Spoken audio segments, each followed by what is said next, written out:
Kami sudah hampir 2 minggu kesulitan cari gas. Kami kesulitan. Butuh. Dapur kami harus ngebul. Enggak. Kami sudah hampir 2 minggu kesulitan cari gas. Kisru kebijakan larangan penjualan gas LPG 3 kg ke tingkat pengecer memicu kemarahan warga. Etikanya tidak ada. Gak bisa dibenarkan begini, kawan.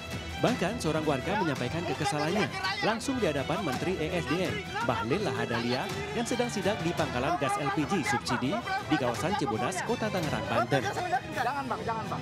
Sorry. Ya, saya sekarang lagi masak, Pak. Saya tinggal demi gas. Iya, ya di Bapak. Bukan masalah antri gasnya. Anak kami lapar. Butuh makan, butuh kehidupan, Pak. Oke, Bapak ya. Logika berjalan dong, Pak. Iya, udah ya. Ini masyarakat. Pasalnya, warga bernama Effendi ini mengaku sudah 2 pekan mencari tabung gas LPG namun tidak kunjung dapat. Udah, gini. Sebentar, Pak. Kami menghormati negara kami. Ya. Kami kesulitan. Udah, gini. Sebentar, Pak. Jangan dipotong dulu. Ya. Kami sudah 2 minggu mencari gas. Saya barusan nonton. Dirinya pun mengatakan tidak mempermasalahkan margin harga di pengecer, asalkan gas 3 kg mudah diperoleh. Bahlil yang mendengarkan kekesalan warga ini berjanji bahwa pengecer bisa kembali menjual tabung gas LPG sehingga gas mudah untuk didapatkan. Bapak dengar, saya ini juga kan sebagai rakyat Bapak. Ya, niat saya itu baik. Iya. Karena subsidi kita itu 87 triliun per tahun. Oke. Tujuannya untuk masyarakat belinya tidak boleh lebih dari harga 19.000 Betul. atau 20.000.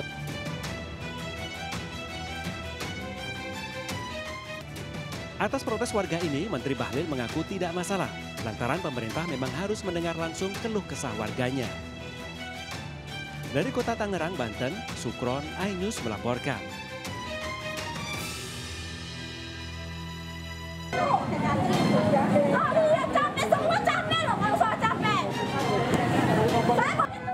Sementara itu, pasca menuai keresahan di masyarakat akibat kebijakan sistem pembelian gas LPG 3 kg, Presiden Prabowo akhirnya buka suara. Pernyataan Presiden itu disampaikan Wakil Ketua DPR Sufmi Dasko Ahmad yang memerintahkan gas LPG 3 kg untuk kembali dijual eceran oleh pedagang. Hal tersebut diputuskan Prabowo usai mencermati kesulitan dan antrean yang dialami oleh warga di sejumlah daerah.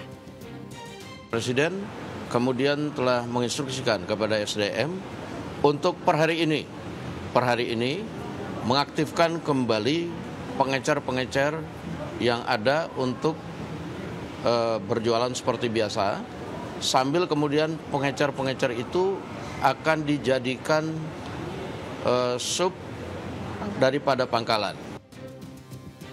Menanggapi hal itu, Menteri ESDM Bahlil Lahadalia mengklaim kajian terhadap perbaikan distribusi gas LPG 3 kg telah dilakukan sejak tahun 2023. Bahkan, perubahan kebijakan itu muncul dari hasil audit BPK yang menemukan adanya penyalahgunaan subsidi. Jadi ini sebenarnya barang sudah dari 2023. Ini kan ada hasil audit dari KPK ini. Bahwa salah satu penyalahgunaannya adalah dari oknum-oknum pengencer ini. Tapi udahlah, kesalahan itu nggak usah disampaikan kepada siapa-siapa. Kami Kementerian SDM yang harus mengambil alih tanggung jawab, dan memang tanggung jawabnya itu untuk melakukan perbaikan, penataan. Dan perintah Bapak Presiden adalah wajib untuk tidak boleh ada masyarakat mendapatkan yang tidak cepat. Meski sejak Selasa pagi pedagang bisa menjual kembali gas 3 kg secara eceran, namun Presiden Prabowo Subianto tetap memanggil Menteri Bahlil ke istana. Diduga Prabowo memanggil Bahlil ke istana terkait kegaduhan yang timbul akibat kebijakan penjualan gas LPG 3 kg. Dari Jakarta, Tim Liputan iNews melaporkan.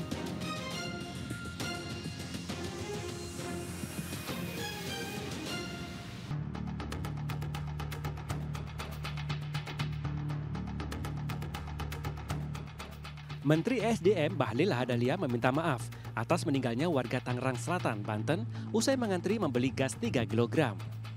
Bahlil menyebut kebijakan ini dilakukan untuk semata-mata menata dan memperbaiki pendistribusian gas 3 kg agar tepat sasaran. Saya kalau memang itu ada, tadi kan saya baca banyak berita juga, kita membaca banyak berita, katanya ada yang begitu, ada berita juga yang nggak sesuai dengan itu. Ya kami pemerintah pertama memohon maaf kalau itu terjadi.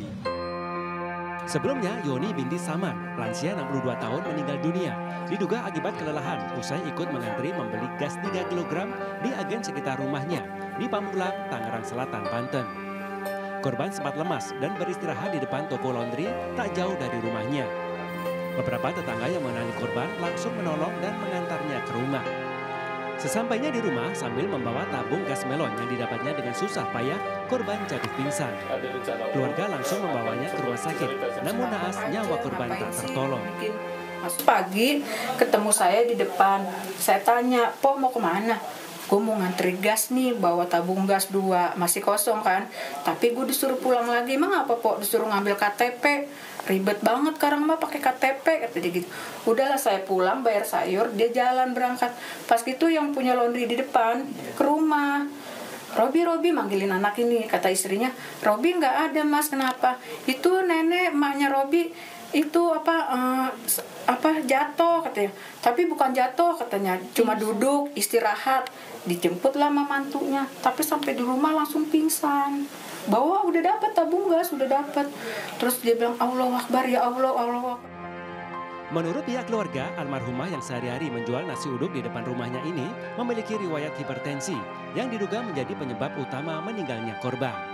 Kini jasad korban telah dimakamkan tak jauh dari kediamannya dan keluarga pun mengaku ikhlas atas kepergian korban.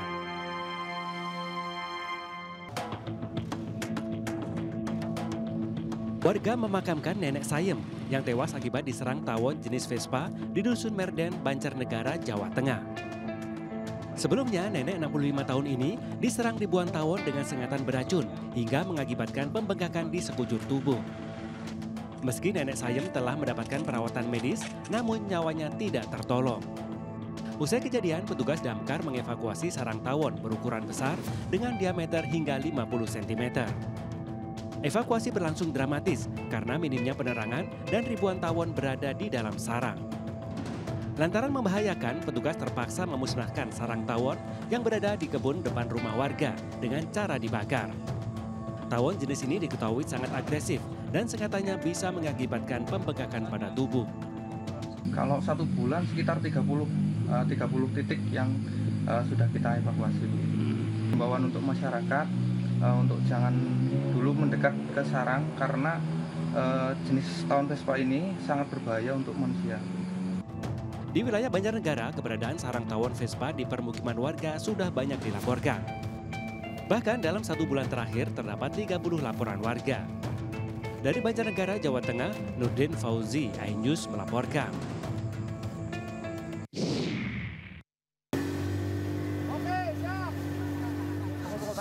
Setelah 3 hari pencarian, tim SAR gabungan akhirnya menemukan bocah perempuan yang hilang diterkam buaya.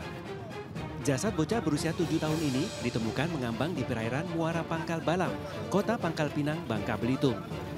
Saat ditemukan, kondisi tubuh korban masih utuh, namun terdapat sejumlah luka termasuk di bagian kaki akibat gigitan buaya. Korban ditemukan berjarak sekitar 1 mil dari lokasi pertama dilaporkan hilang.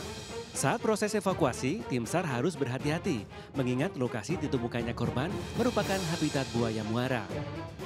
Selanjutnya, jasad korban dievakuasi ke kapal Basarnas untuk diserahkan ke pihak keluarga.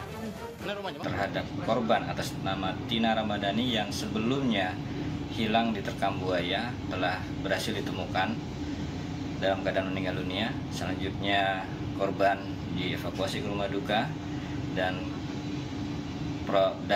penemuan korban berjarak sekitar 1 mil mengarah ke Jembatan Emas. Tangisan keluarga menyambut kedatangan korban di rumah duka di Kelurahan Pangkal Arang, Kota Pangkal Pinang.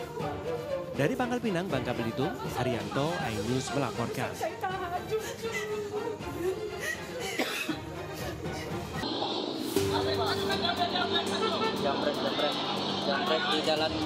Pria berinisial RP ini tak berkutik saat disergap polisi di Jalan Kartama, Marpoyan Damai, Pekanbaru Riau. Pelaku ditangkap beberapa jam setelah menjamret tas mahasiswi di Jalan Tuanku Tambusai. Tas berisi 2 unit telepon seluler dan uang tunai. Dari hasil pemeriksaan, pelaku merupakan residivis yang baru keluar dari penjara dalam kasus yang sama.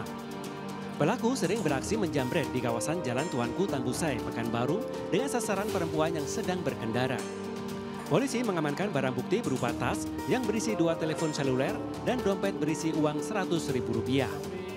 Korban bersama temannya, saudara Hariri, menggunakan sepeda motor Jalan Tuanku Tambusai, melintas di depan Bapenda unit sebelum Batam Elektronik, kemudian dipepet oleh pelaku. Selanjutnya pelaku mengambil tas dengan cara kekerasan terhadap korban. Kini pelaku ditahan di Mapolsek Payung Sekaki untuk pengembangan lebih lanjut. Pelaku dijerat pasal pencurian dengan pemberatan dengan ancaman hukuman 5 tahun penjara. Dari Pekanbaru Riau, Indra Yosrizal, iNews melaporkan.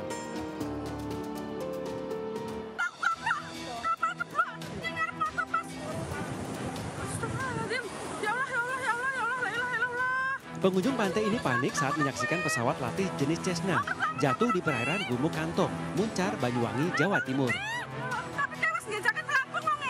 Insiden yang menegangkan ini berhasil direkam seorang warga yang berada di pinggir pantai.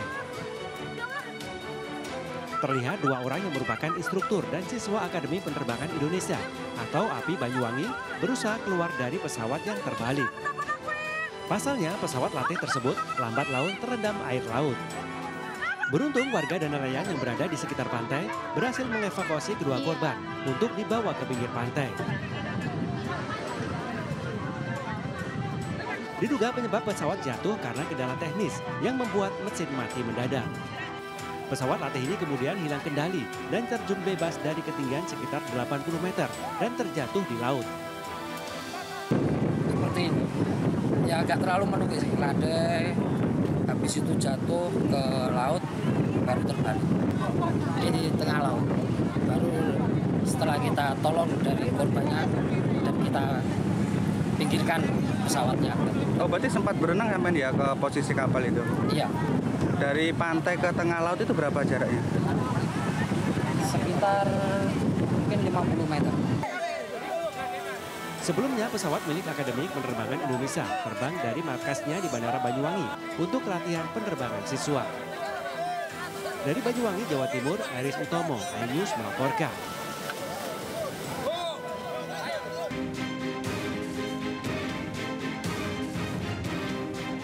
Mobil, bajai, dan sepeda motor ini ringsek usai terlibat kecelakaan beruntun di Jalan Danau Sunter Barat, Tanjung Priok, Jakarta Utara. Bahkan akibat kecelakaan ini menyebabkan motor yang tertabrak tercebur ke dalam selokan. Kejadian bermula ketika mobil sedan melaju dari arah Jakarta International Stadium, JIS, menuju Danau Sunter dalam kecepatan tinggi. Diduga pengemudi mobil tengah mabuk hingga kehilangan kendali dan menghantam bajai dan motor yang parkir di tepi jalan. Akibat kecelakaan ini, 3 perempuan yang merupakan penumpang motor terluka dan dibawa ke rumah sakit terdekat.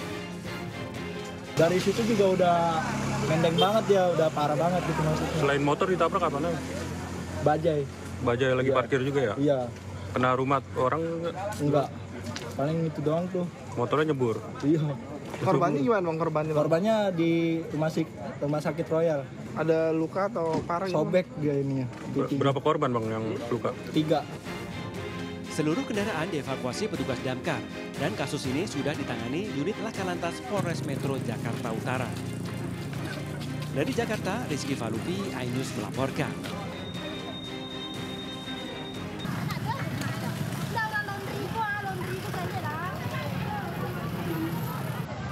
Kebakaran melanda sejumlah toko di kawasan Tabing, Kecamatan Koto Tangah, Kota Padang, Sumatera Barat.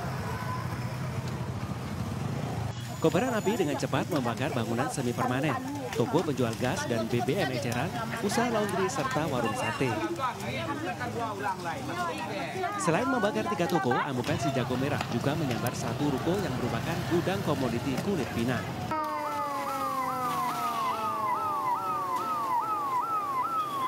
Dinas Pemadam Kebakaran Kota Padang mengerahkan 7 unit mobil pemadam dan 70 personel damkar ke lokasi kejadian. Setelah berjibaku selama kurang lebih 1 jam, api dapat dipadamkan petugas. Bakar itu ada 4 bangunan, 3 ruko, ada 1 gudang. Apa aja itu Pak, toko-toko yang terbakar itu ada yang jual laundry, ada jualan sate, ada yang jual gas LPG dan minyak eceran. Gudang ini Pak? Gudang ini gudang kayu kulit manis atau pinang, itu cuma sedikit. Kebakaran diduga akibat korsleting dari meteran listrik di salah satu toko. Beruntung tidak ada korban jiwa dalam peristiwa ini, namun kerugian ditaksir mencapai lebih dari 1 miliar rupiah. Dari Padang, Sumatera Barat, Budi Sunandar, iNews melaporkan.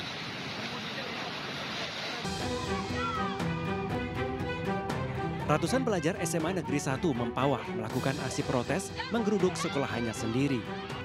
Pelajar kecewa gagal daftar kuliah lewat jalur eligible seleksi nasional berdasarkan prestasi atau SNBP akibat kelalaian pihak sekolah. Situasi sempat memanas saat guru yang membidangi kurikulum keluar ruangan dengan kawalan ketat pihak kepolisian. Menyikapi masalah ini, Kepala SMA Negeri 1 Mempawah, Endang Superi Wahyudi, menyampaikan permohonan maaf kepada seluruh orang tua murid. Dirinya menegaskan akan bertanggung jawab atas masalah yang terjadi dengan memberikan bimbingan belajar agar siswa eligible dapat lulus mengikuti seleksi nasional berdasarkan tes.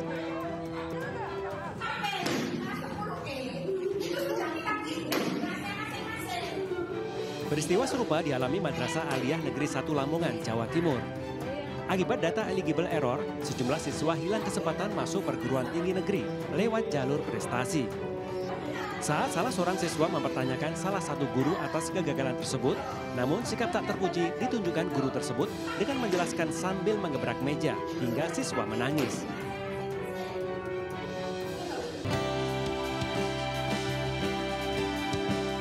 Pemuda Perindo Sayap Kepemudaan Partai Perindo melaksanakan kegiatan santunan anak yatim di Kecamatan Taman Sari, Kabupaten Bogor, Jawa Barat. Berkolaborasi bersama tukang ojek pangkalan, santunan berupa uang tunai dan bingkisan diberikan kepada ratusan anak yatim sebagai bentuk kepedulian. Kegiatan santunan anak yatim ini sekaligus merayakan ulang tahun ke-27 ojek pangkalan Pasar Danas.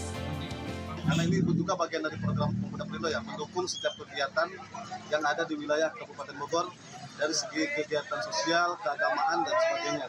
Harapannya tentu Pemuda Perindo lebih kompak lagi, lebih solid. Yaitu ulang tahun ojek yang ke-27. Acaranya itu yang santunan yatim piatu. Berapa banyak Kang yang disantun Kang? 100 orang. Harapannya ke depan lebih baik lagi, kompak selalu buat ojek Pasar Danas.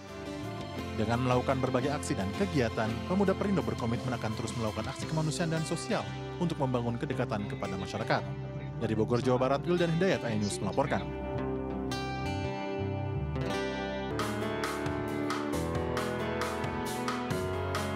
Awal Desember 2024, Kabupaten Sukabumi diterpa berbagai bencana alam. Mulai dari banjir, tanah longsor hingga tanah bergerak yang mengakibatkan ribuan kepala keluarga yang berada di 39 kecamatan terdampak bencana. Salah satunya di Kampung Nagrak, Desa Ciwalat. Sebanyak 28 rumah rusak berat dan 128 rumah lainnya rusak sedang dan ringan akibat bencana tanah bergerak. Saat ini, 40 kepala keluarga terpaksa masih harus mengungsi karena rumah mereka rusak. Para korban bencana ini juga masih takut terjadi bencana susulan. Berarti rumah ditinggal? Iya, ditinggal itu keluar. Karena retak? Retak. Retak. Di bawah retak, retak. Di kolong-kolong tempat tidur itu udah pada bala bolong. Membantu korban bencana alam di Sukabumi, MNC Peduli menyalurkan 6.000 masker dan 2.000 sarung tangan medis untuk melindungi tenaga medis dan para korban bencana dari bahaya berbagai macam penyakit susulan pasca bencana. Dalam kegiatan ini, MNC Peduli dan Puskesmas Pabuaran juga melakukan pemeriksaan kesehatan para korban bencana alam.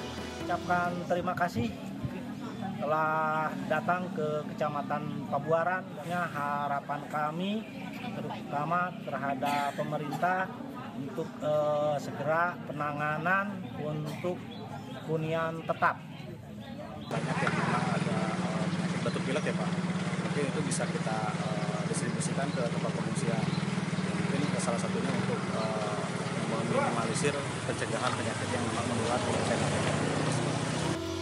MNC Peduli berkomitmen untuk terus membantu masyarakat yang terkena bencana di berbagai wilayah di Indonesia. Dari Sukabumi, Jawa Barat, Budi Setiawan, iNews melaporkan.